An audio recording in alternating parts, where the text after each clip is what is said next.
Good evening students. हमारा जो lesson चल रहा था क्रॉप प्रोडक्शन में हम जो स्टडी कर रहे थे एग्रीकल्चर प्रैक्टिस की स्टडी कर रहे थे। एग्रीकल्चर प्रैक्टिस में हम जो रीच कर चुके थे, जो स्टडी हम कर चुके थे, वो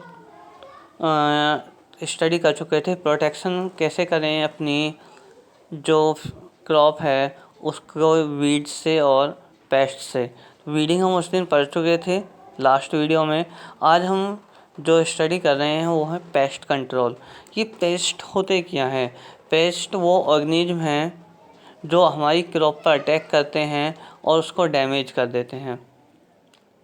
इनमें रैट्स हो सकते हैं, इंसेक्ट्स हो सकते हैं, एनिमल्स हो सकते हैं, बर्ड्स हो सकते हैं, कुछ बैक्टीरिया भी होते हैं, फंगी, बैक्टीरिया, वायरस ये भी होते हैं जिनकी वजह से डिसीज़ हो जाती हैं क्रॉप में और वह हमारी क्रॉप को डैमेज कर देते हैं। ये जो डिसीज़ हैं ये रिड्यूस कर देते हैं क्वालिटी और क्वांटिटी। जो क्रॉप है हमारी उसकी क्वालिटी को भी रिड्यूस कर देते हैं और क्वांटिटी को भी। ये जो डिसीज़ हैं ये जो ट्रांसमिटेड होती हैं, सीड्स के थ्रू ट्रांसमिट हो सकती हैं, एयर के थ्रू, सॉइल के थ्रू या इंसेक्ट से। जो केमिकल सब्सटेंस हैं जैसे डीडीटी है, हमारा ऑल्ट्रेजाइन है, डायरोन है, ये यूज किए जाते हैं to kill the pests without harming the crops. जो डीडीटी है, ऑल्ट्रेजाइन है, हमारा डायरोन है, ये जो हैं ये ऐसे हमारे केमिकल्स हैं जो क्या करते हैं, पेस्ट्स को किल कर देते हैं और हमारी क्रॉप को डैमेज नहीं करते हैं। These chemicals are called pesticides. In chemicals को हम बोलते हैं pesticides. They are spray by using a spray or by a low flying aircrafts in the crop fields. इनको क्या किया जाता है, स्प्रे के थ्रू या एयरक्राफ्ट ड्रोन के थ्रू जो हमारा क्रॉप फील्ड है उसके ऊपर फ्लाई करते हुए क्या करते हैं, उसको स्प्रे करते हैं। Birds can be scared away by putting scarecrows in the field. जो बर्ड्स हैं उनको अवे रखने के लिए स्क्रे क्रॉप्स जो है उनको यूज करके हम क्या कर सकते हैं, बर्ड्स को अवे कर सकते हैं। अब इसके बाद अगला मेथड आता है harvesting, threshing and winnowing. Harvesting, once the crop has matured it has been to be gathered। Crop हमारी अब क्या हो चुकी है, मैच्योर हो चुकी है, पक चुकी है। अब उसको हमें गैदर करना है, इकट्ठा करना है। The process of cutting and gathering a matured crop is known as harvesting. जो प्रोसेस है कट करना और गैदर करना मैच्योर क्रॉप को, उस मेथड को हम बोलते हैं harvesting. Harvesting is done manually with the help of A sticker और बाय ए हार्वेस्टर मशीन। जो हार्वेस्टिंग है वो दो तरीके से होती है, एक तो स्प्रिंकल के थ्रू हो सकती है, सिकल के थ्रू हो सकती है जिसे हम दराती बोलते हैं कॉमन लैंग्वेज में, और एक हार्वेस्टर मशीन आती है उसके थ्रू ये क्या हो सकती है, हार्वेस्टिंग हो सकती है। All over the world harvest season is celebrated with excitement. Baisakhi, Holi, Pongal, Diwali, Bihu are some of the harvested festival celebrated in India. पूरे वर्ल्ड में जो हार्वेस्ट का सीज़न होता है उसको एक्साइटमेंट के साथ सेलिब्रेट किया जाता है। यदि हम इंडिया की बात करें तो इंडिया में बैसाखी है, होली है, पोंगल है, दिवाली है, आपका बिहू है, ये कुछ हार्वेस्ट फेस्टिवल्स हैं जो सेलिब्रेट होते हैं। The process of separating the grain from the harvested stalk और hay is known as threshing. Threshing क्या है कि जो हमने अपनी मैच्योर क्रॉप को गैदर किया है, सेपरेट किया है, अब उसको क्या करना, ग्रेन को सेपरेट करना, उससे क्या करना, ग्रेन को सेपरेट करना, that is known as threshing.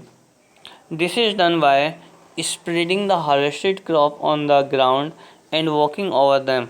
ये कैसे किया जाता है कि जो क्रॉप है उसको ग्राउंड पर स्प्रेड कर दिया जाता है और उसके ऊपर वॉक करते हैं। Animals such as bulls, buffaloes और camels are also use for this. इस पर्पज़ के लिए एनिमल्स भी यूज किए जाते हैं। बुल्क हो सकते हैं, बफेलोज हो सकते हैं, कैमल्स हो सकते हैं। लेकिन डियर स्टूडेंट्स, ये जो मेथड जो इसमें बताया गया है ये ओल्ड मेथड है। पहले ऐसा होता था कि स्प्रेड करके ग्रेन को अलग किया जाता था, लेकिन अब नहीं है। अब क्या आ गई हैं, मशीन आ गई हैं जो ट्रैक्टर से ऑपरेट होती हैं, जो ग्रेन को सेपरेट कर देती हैं मैच्योर्ड क्रॉप से। इसके बाद the process of separating the grains from the chaff is known as winnowing. Winnowing क्या है, जो भूसा है, चाफ है, उससे ग्रेन को रिमूव करना, सेपरेट करना, that is known as winnowing. The wind blows away the lighter chaff from the mixture.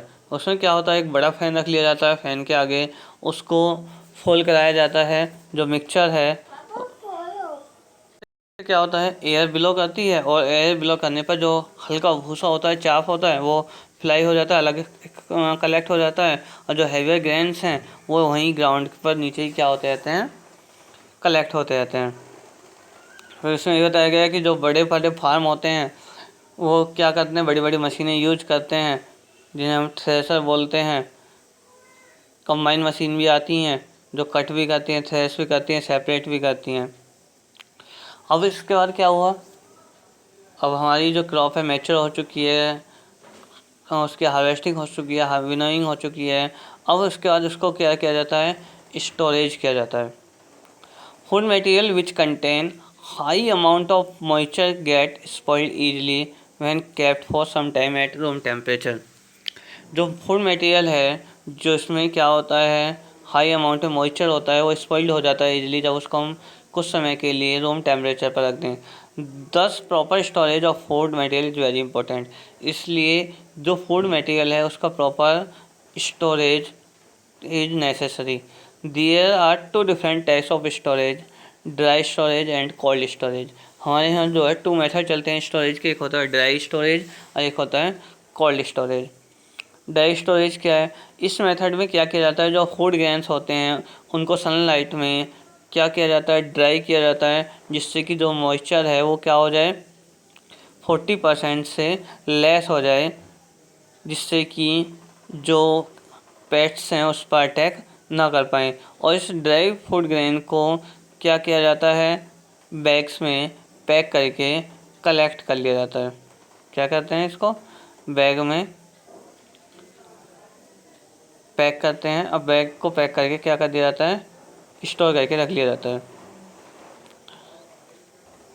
ये जो हम बैग को रखते हैं, बड़े बड़े गोडाउन हो सकते हैं, हॉल्स हो सकते हैं।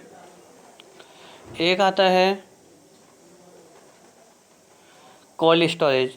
कोल्ड स्टोरेज में क्या है, इसमें जो आपका फूड मटेरियल्स होता है वो फूड मटेरियल्स जो लो टेम्परेचर पर प्लेस किए जाते हैं, जिससे कि वो क्या हो, आपके डैमेज ना हो, उन पर पेस्ट अटैक ना करें, उनकी लाइफ क्या होती है, लेस होती है।